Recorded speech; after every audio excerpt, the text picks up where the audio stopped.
Hello my friends and welcome to my channel. My name is Valentine and today on my channel we are going to talk about a mighty titaness that is extremely dear to my heart, and that is the great goddess Hekate. Now I know some of you guys are like, Hekate, it's pronounced Hekate. It's pronounced Hekate. And to all of you I would say, yes, you are right.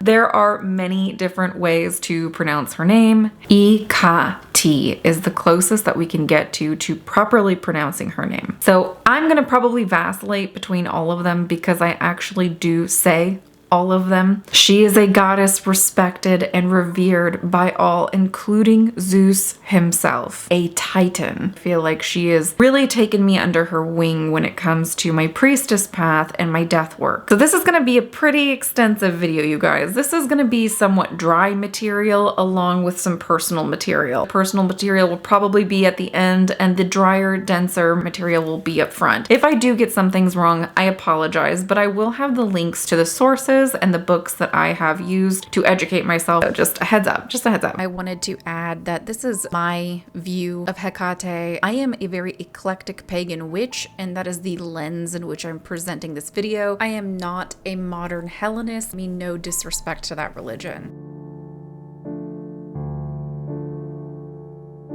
The earliest records of Hekate are 8th century BCE. However, this is only the Greek recorded history of her. There have been traces of her found far older than 8th century BCE, and those were found in Thrace, which would be modern day Bulgaria, Turkey, and Greece. And those go back all the way to 16th century BCE. A lot of scholars believe that she even predates those oldest records. So Hekate's name translates to worker from afar or far shooting, far shooter. The root Hekate means 100 or a lot, many. I believe the 100th asteroid ever discovered is named Hekate. Hekate, as you will discover, has many names. She has many epithets to her name as well.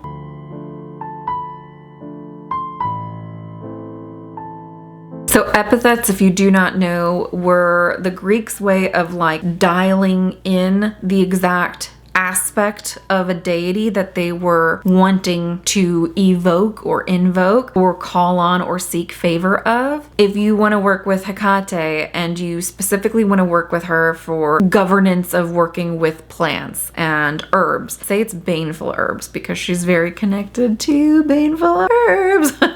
So say you're working with baneful herbs, not promoting that on my channel, by the way. Anyways, but say you are. So you're calling on Hekate. You would call on the epithet pharmakeia. So you would say Hekate pharmakeia. You wouldn't be calling on Hekate borborforba, okay? That's the filth eater. You wouldn't be calling on Hekate borborforba. I mean, maybe you could.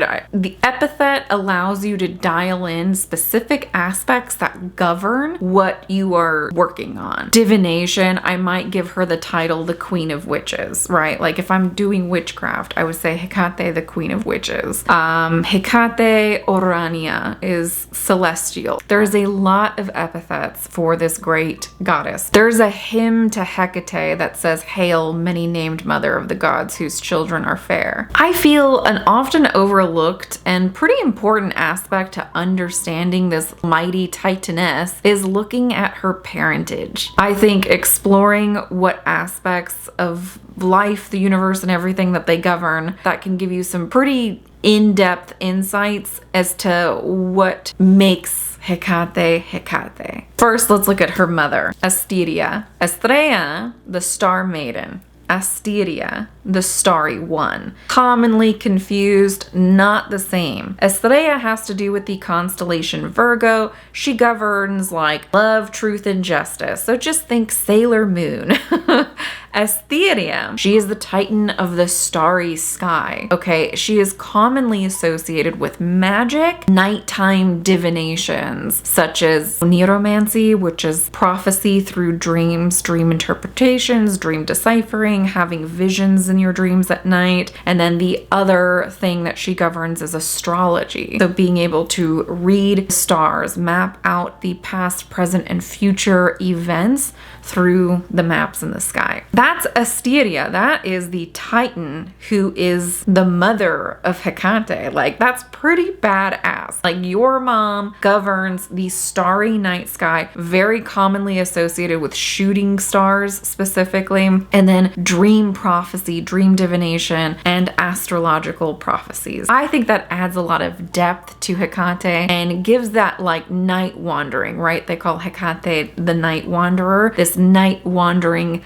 liminal beautiful nighttime dark goddess. When everybody just talks about dark, dark, dark, like they literally mean dark with her. Like, she is of the night. Then let's look at her father. Her father is Perses. So Perses, he's the god of destruction. His name literally translates to the destroyer and the ravager. With destruction, think the tower card. What happens with destruction? You uproot the old. You destroy the old. That gives way to something new. There is a very transformative nature found in destruction, and scholars have touched on that with Perses specifically, that he might not just be the destruction, but what happens after the destruction, that transformative root, that liminality of what happens after our foundations crumble. To me, it reveals a lot about this titaness and all that she governs. It speaks of her inherited magic. It speaks of her dominion over prophecy. It speaks of her brimo aspect, that destruction, that fire, that fierceness, that consumption of what no longer fits. So with all of that being said, that leads into our next little bit.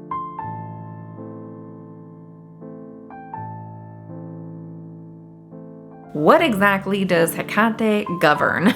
That's, I think, the hardest question to answer. Everything. She governs fucking everything. Maybe not really, but kind of. A huge reason why she governs so much is it's said that Zeus gave her, as a form of honor, he gave her dominion over the heavens, the underworld, which is the earth, and the sea, the fruitless sea. Her domains are expansive. She is very commonly associated with witchcraft, necromancy, ghosts, liminality, thresholds, protection, midwifing, like birthing, was very much someone who protected and oversaw the protection of new mothers, childbirth, and children. She has an epithet for that she was commonly called on. I believe it's Korotrophos. So Hekate, Korotrophos. She's also become very much associated with plants and herbs, specifically baneful plants, but she honestly oversees all kind of, that would be Hekate Pharmakeia. Oldest roots though go back to being a protector of the home, or a protector of crossroads, or protector of gates. She was always found in the in-between. So on the gate, which is a liminal threshold, at the front of the house next to the front door, which is a liminal threshold. She would be at the crossroads, so she could face all directions of the crossroads, seeing all incoming energy, outgoing energy. She can see all. She was seen as very much a protector of boundaries and thresholds. I'm hoping that with this new house, one of the ways that I can honor Hekate is have a little shrine to her at my front door. And so having her at your gate or having her at your door is a wonderful, wonderful area to have an altar to Hekate. She then began becoming associated with ghosts. It was said that she had a procession of lost souls that would walk with her through the nighttime when she was night wandering. That started popping up around the same time that Deipnon did. Deipnon is it's an event, if you will,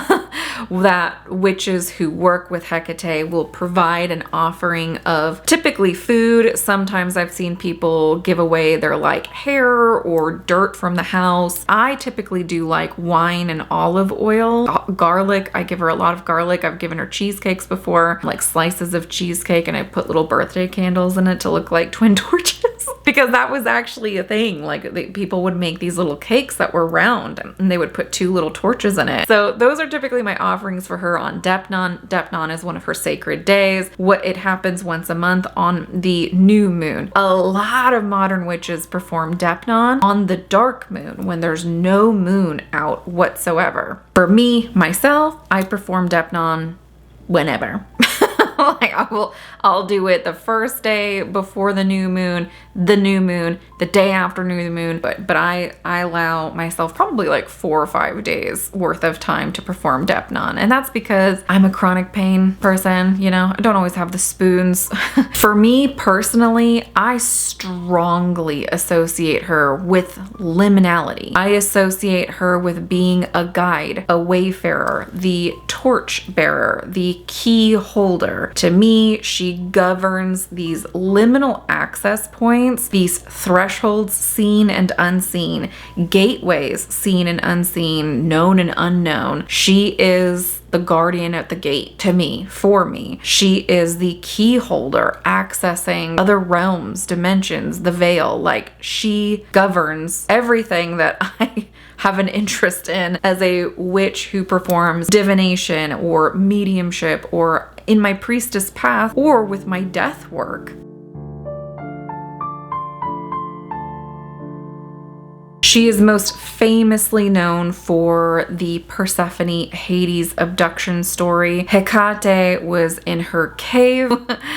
She was in her cave and she was able to hear the splitting open of the earth and then the cries of the young maiden Persephone as she was being abducted by Hades. Hekate went to look around. She saw that Persephone had been abducted and she immediately went and found the grieving Demeter, who had been asking, "What happened to my daughter?" And all of them, including the ones that knew the answer, were like, "I don't know." Hekate was like, "Fuck that noise. This is what actually happened." And she tells Demeter what happened and that the earth split open and she heard the cries of Persephone and that Persephone was indeed, in fact, abducted. So Hekate offered that they pay a visit to the god Helios, god of the sun, who sees all that happens while the sun is up. So he should have been able to see Persephone's ass getting abducted. They pay him a visit. He's like, "I don't know." And Hekate and Demeter scare the shit out of him. So eventually he's like, "Okay, I will tell you.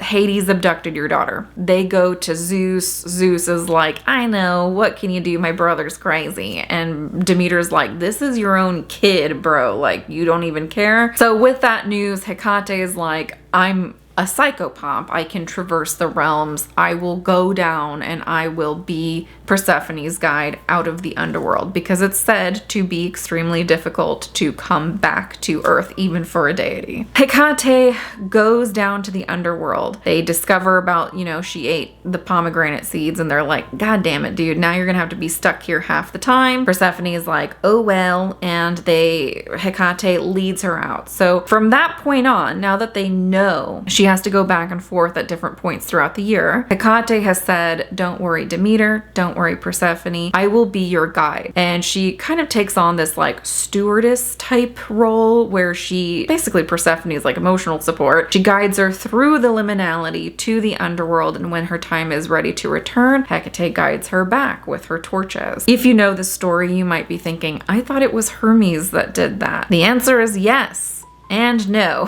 There are accounts of it being Hekate and solely Hekate, and there's accounts of Hekate's role being the god Hermes, who's also a psychopomp, who's also connected to communication, magic, ghosts, and the dead, and the underworld. Both records of them being the guide kind of existed at the same time. Once it started becoming more of like a patriarchal society, they kind of like eliminated Hekate and just kept Hermes. Some has both Hermes and Hekate leading her out. I feel like it's Hekate's most famous story, and I feel like with her aspect of being the guide, being the torchbearer, to me that makes way more sense than Hermes. I don't know. To me it fits, and it also makes sense that she's like, she is concerned for mothers. She's associated with motherhood, right? And Demeter's this like freaking out mom. That is how I very much view Hekate. I very much view her as this like liminal threshold deity, a very protective deity. I also think what's not talked about a lot is how empathetic Hekate is. She is seen as showing great empathy to a distraught Demeter, and so much so that she volunteers to go and find her daughter. Like, Hekate, she's a fierce titan. You also see her empathy with new mothers and childhood. You can also see her capacity for empathy with her familiars, the polecat and the black dog. The black dog, the story goes, was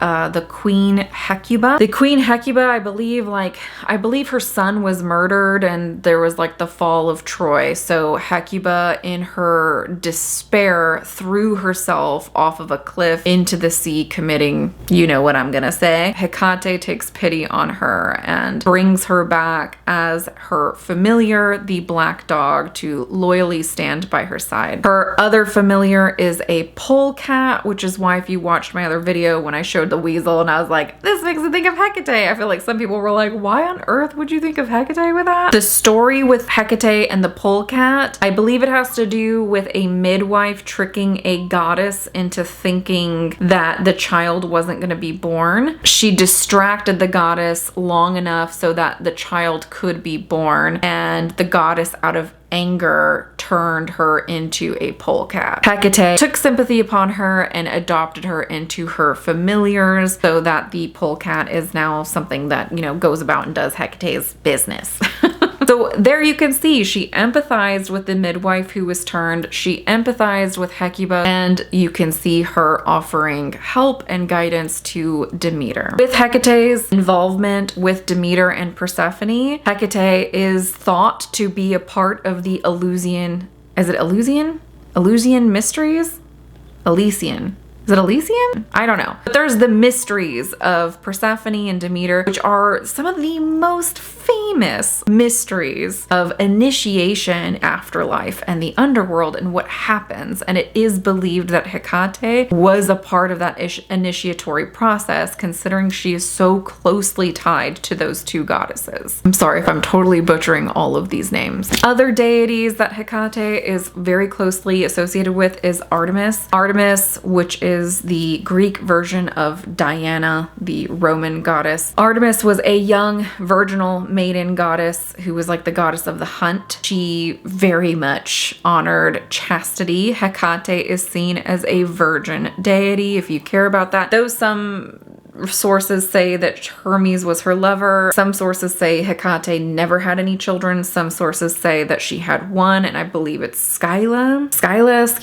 It's a sea monster. So yes, she was closely associated with Artemis, and that's because she was seen. There was art of her and Artemis, and some people, it wasn't until, I believe it was a vase that has both Artemis and Hekate. Hekate is holding her two torches. I think in some art she's holding two daggers, and Artemis has her bow. But a lot of people didn't realize how heavily associated Hekate was with the maiden form until they saw her side by side with Artemis, because a lot of scholars had misidentified. Hekate would be wearing a short maiden skirt with hunting boots surrounded by dogs. So that's when they started looking back into the art. They were like, oh shit, this whole time we thought this was Artemis, when this is actually Hekate. Scholars decided to look back into what they'd previously stated was the goddess Artemis. Hekate, though we don't have a lot of information and there's not a lot written about her, she was prevalent. She was found in art. She was found in shrines to gates, shrines to homes. She had a ceremony Depnon on the new moon for her, where people would leave food out at the crossroads. And Artemis and Hekate are also syncretized together quite often. Another goddess that's heavily associated with Hekate, because she's heavily associated with witchcraft and the night, is the goddess Nyx, the goddess of the night. Some sources believe that Nyx is actually Hekate's mother. The one that I tend to have in my own praxis is that Asteria is her mother. Another goddess that you might be thinking, what? How does she have anything to do with Hekate? Is Aphrodite. Aphrodite. Aphrodite is associated with Hekate because they're written on curse tablets together, and Hekate is the most prominent goddess of the Greek magical papyri, which is a huge written text of witchcraft spells and a lot of curses. And the other deities that are strongly associated, other Greek deities that are strongly written in there would be Aphrodite, Persephone, Demeter, Hermes. In other aspects throughout the world, she is often syncretized or fused with Isis. A lot of people who work with Isis may feel a call to work with Hekate. She's associated with the goddess Cybele or Sibyl, I think some people call it. Specifically, I think Hekate Brimo is associated with the goddess Cybele. She's also syncretized with Ereshkigal. I don't know if I'm saying that right. It doesn't feel right, but Ereshkigal is strongly associated with Hekate. Also Anubis, Bendis. She is strongly associated with the witches of Thessaly who would draw down the moon. They were kind of famous for drawing down the moon. People would travel to see the witches of Thessaly do this. She's also associated with the Lampads. Lampads is what I'm gonna say.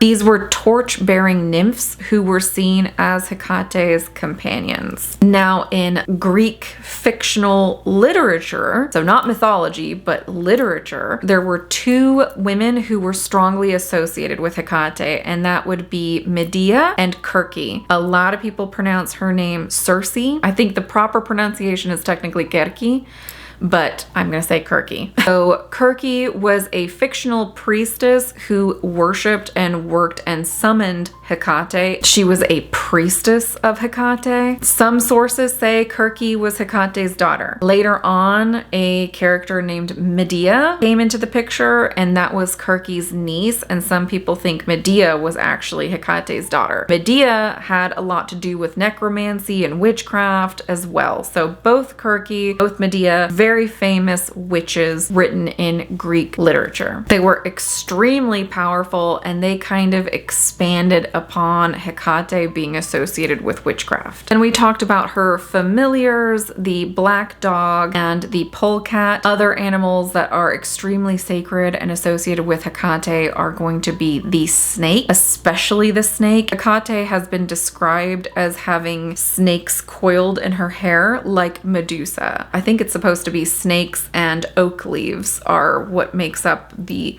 radiating crown of Hekate's hair. There is also an association with toads due to an epithet. It's Hekate or Hekate Frune or Frune. She's also associated with bulls because she is considered bull-headed, and horses because she also has a horse head in one of her epithets and several pieces of art. Associated with lions and also with dragons thanks to several of her epithets and her association with Kirke. We know what she governs historically. We know what deities she's been fused with or syncretized with, or which deities she's in close relationship to. We know what historically accurate her familiars are. We've seen her empathy, we've seen her liminality, we've seen her protection over children. She's a psychopomp who traverses the realms. Her main day of honor is Deipnon, always accompanied with a horde of hungry ghosts who are lost, and she helps find their way. We know her parents, right? Like, we know where she comes from. We know that she's a titan who fought during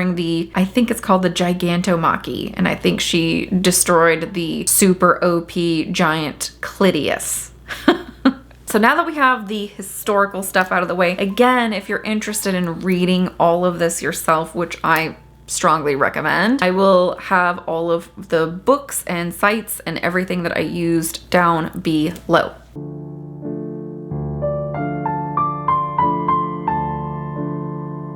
So now I want to talk to you guys about my personal relationship with Hekate. To that, I'm going to provide a small glossary of working with deities, and if you've never worked with deities, you're going to come across these terms. The first term is going to be UPG. UPG means unverifiable personal gnosis. So personal gnosis is personal understanding. These are my thoughts, these are my opinions, these are my gut instincts, my hunches, my vibes. Unverifiable personal gnosis means that when I spoke with other witches, they didn't have the same experience, and when I looked it up historically, there was no historical link to whatever it is that I came up with. For an example, this isn't real, but this is just an example. Say I go to the grocery store and I see a bunch of roses, and I see like a bouquet of black roses, and I get this vibe that Hekate is wanting me to buy her and present her a black rose. After that point, I'm constantly seeing black roses and like meditation, and I'm thinking of black roses, and the black rose becomes like a symbol for me. If I then look into it or talk to other witches, nowhere in history does it say that Hekate is at all related to the black rose. And when I talk to other like witches or looked on forums or whatever for people's associations with Hekate, nobody mentions the black rose. That would make it my UPG. So if someone's like, hey, what kind of offerings does Hekate like? I can say, I like to give Hekate black roses, but that's my UPG. They can either take it or they can leave it. What's it called when it historically still doesn't make sense, but a shit ton of other witches have the same experience? That's called an SPG, a shared personal gnosis. So I actually have a real story, became an SPG. So a shared personal gnosis, first time I ever called on Hekate to see if she wanted to work with me in any capacity. I wanted a sign that the interest was mutual, if you will. I had an owl show up at my house, and it was a really intense experience. I've never seen an owl in real life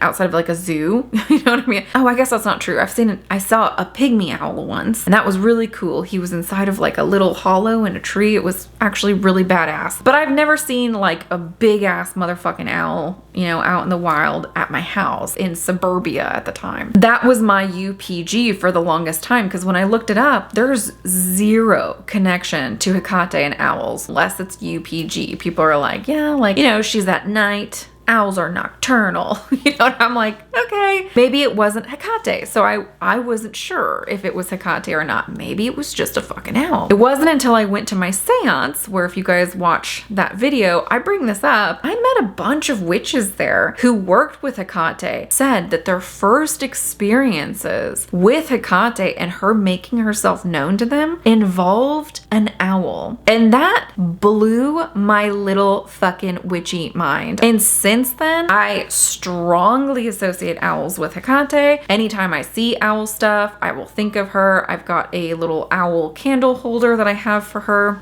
to kind of like mark the occasion of when we first met. You know, I'm a romantic like that, you guys. That became an SPG. It became a shared personal gnosis. Years later, right? I've been working with Hekate for at least 2.5 years now. It wasn't until later that I've started seeing more and more witches say like, oh yeah, like Hekate first appeared as an owl to me, or an owl showed up and I connected it to Hekate. Recently, I've been looking at like Hekate statues, and I've found that there's an owl of Hekate, and it's like this owl with like a lantern in its mouth, and I'm like, where the fuck did that come from? So to me, that solidifies it as SPG, shared personal gnosis. And I think in modern times, if we have enough shared personal gnosis, like if enough witches are sharing these personal gnoses, I think that can eventually graduate to VPG. VPG is verifiable personal gnosis. When you have these meditations, when you have these journeys with these deities, these experiences with animals, and you get to have these shared personal gnoses or these verifiable personal gnoses, it's just amazing. Like, it really solidifies the connection that you can build with these beings, faces of divinity, however you view them, whether you view them as individual or as you view them as different faces of one spiritual source.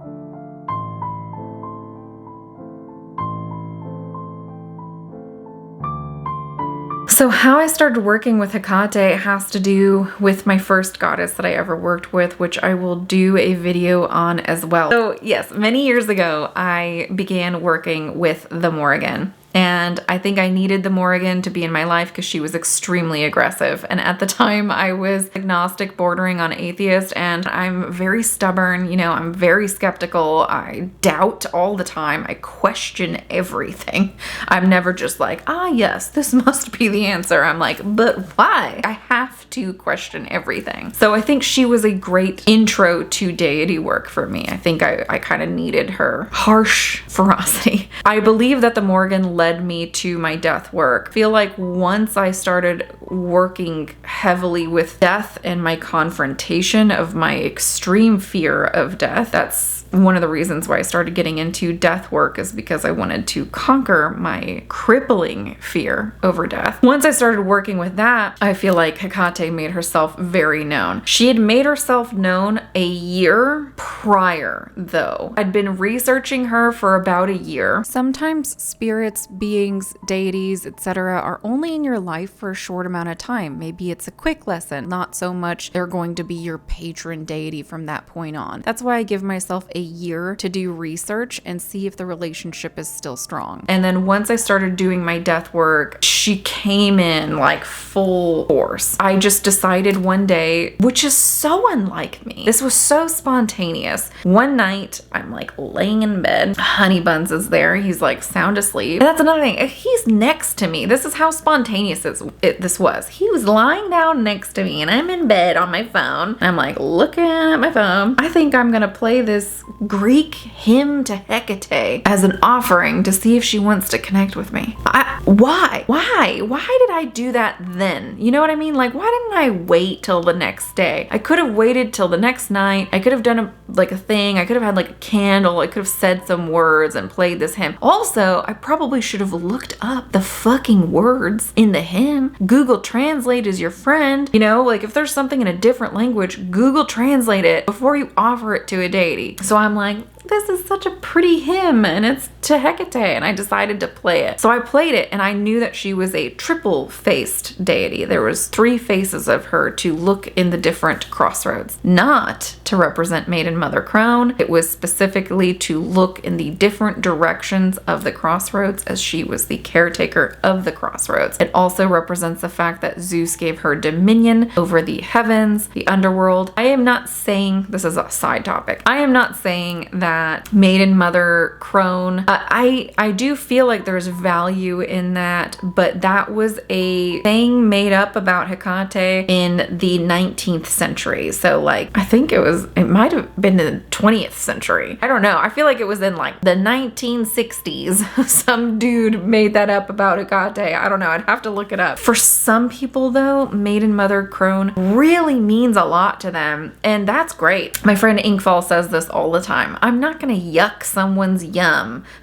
Which is such a weird, I've literally never heard that before in my life until her. But I'm not gonna yuck someone's yum. You know, if it's important to you, then let that be important to you. So yeah, I'm up at 3 o'clock in the morning. No, I'm up at like 1 o'clock in the morning and I'm playing these hymns to Hekate while my husband's asleep next to me, jamming out to the music, and I'm like, this is an offering to you. I'm like really getting into it. I feel this like lightheadedness all of a sudden, this like really weird kind of woof vibe in my head. And I was like, oh, that's kind of weird. Maybe I should stop. So after the third song, I was like, I'm just gonna stop. I'm gonna say, thank you, Hekate. Please make yourself known in the coming week. You know, I'll be looking out for a sign. So whatever we were watching, my husband always has to have something on the TV to fall asleep. Whatever we were watching finished, and I decided to turn on Netflix. So I go to put on Netflix, and when I put on Netflix, it goes black, and I'm sitting there with my like little remote watching the TV, right? So right when the end pops up on the screen, it took me a little bit to process this. There was a silhouette of a person blocking out the N in the middle, and then it like expands out to like Netflix. There was like a whole ass head and like a neck and shoulders that I could see against the screen. What the fuck is that? Like, what is that? I realized that it's standing at the foot of my bed, and it's the silhouette of what I would think has to be a child because it's extremely short. So it's standing there in front of the TV at the foot of the bed, and I just like piece the fuck out of that room. I leave Honey Buns behind. He is sleeping like a baby. When I recently discussed this with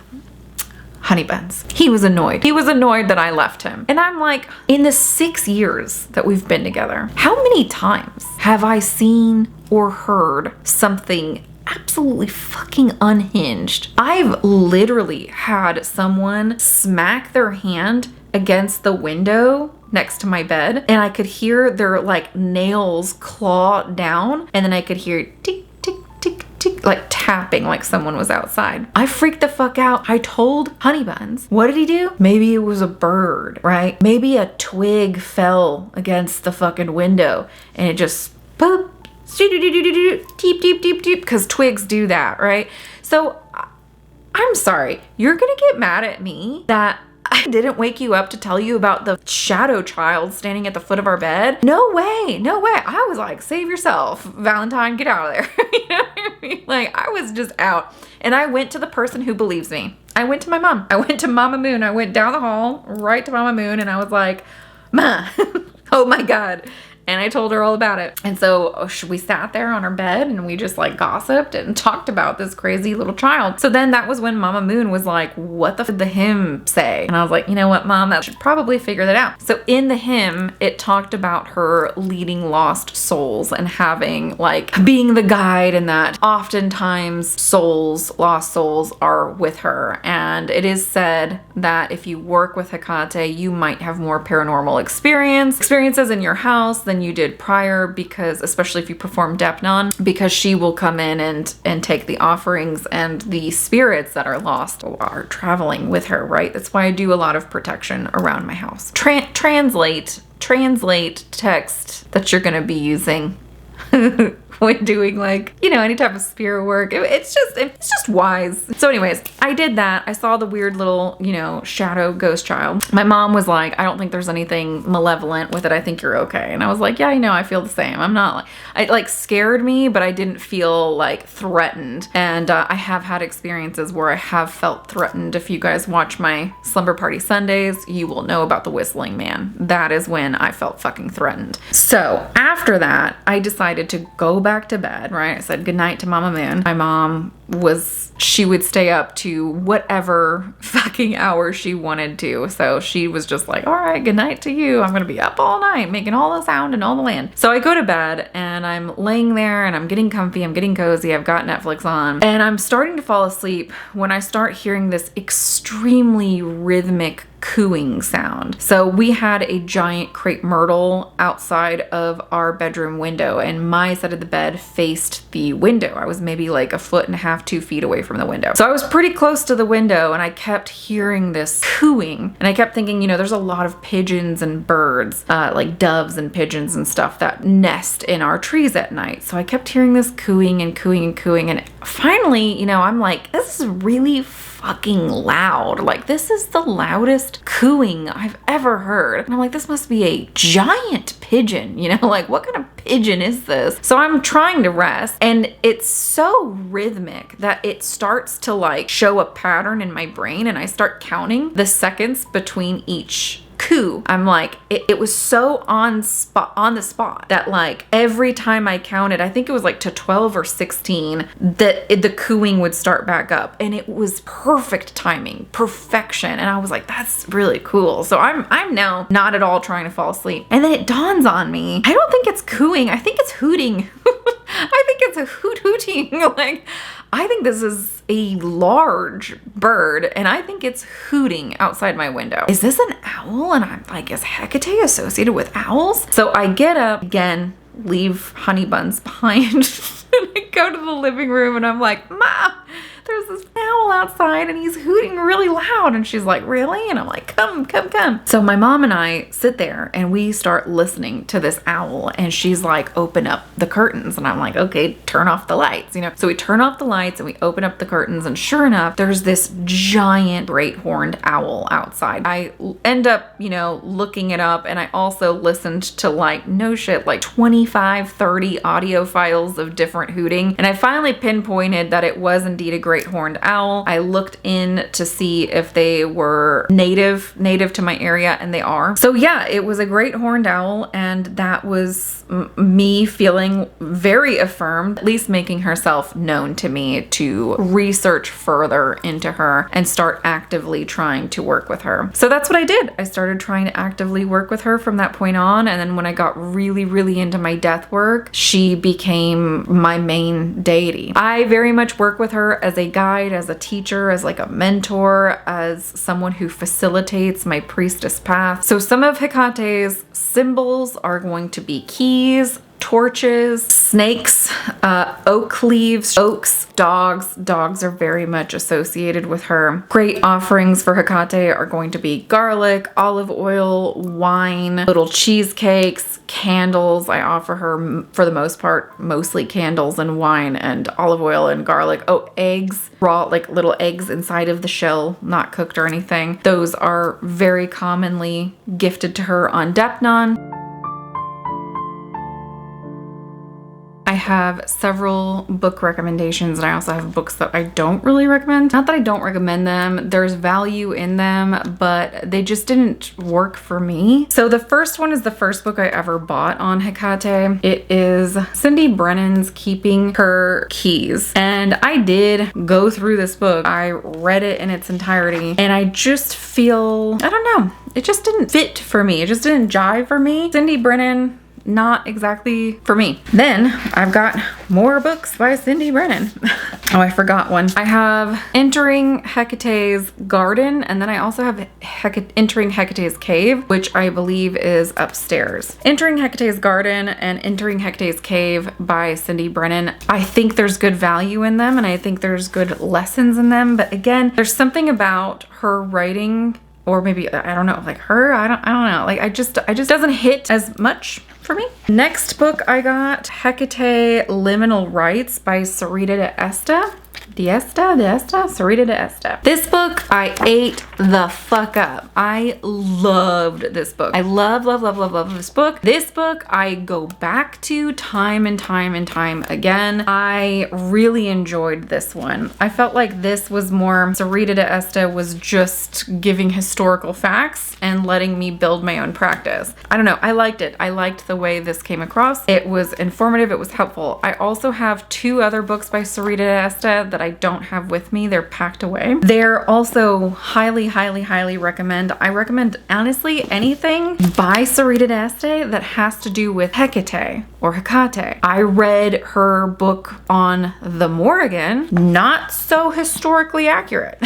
I would recommend her when it comes to Hekate, not so much with the Morrigan. The next book that I got was Hekate, Goddess of Witches by Courtney Weber. So again, I read Courtney Weber's book on the Morrigan. That's how I first discovered Courtney Weber. And I was like, wow, this is so good. Like, I ate up the book on the Morrigan. And then when I read the book on Hekate, I love this book and I really enjoy Courtney Weber's voice and how she approaches things. However, after reading the Morrigan first and then Hekate second, I don't know if it would have worked the other way around. I don't know. This book came across extremely formulaic. It's written so similarly to her Morrigan book that it made me feel like she has a tried and true method on how to write books and she does not divert off of it. Which, I mean, I'm sure that's very common for a lot of writers. And I think that took away from the enjoyment of the Hekate book. I still highly recommend you read Courtney Weber's book. I think that she offers a lot of great UPG. I really like her personal experiences that she includes. I like her writing. Sorita D'Este, great for historical information. Courtney Weber, great for UPG. Now for the expensive ones. Let's bust out the big boy. The Hekateeon by Jack Grayle. This is a hardcover bound, limited, difficult to get kind of book.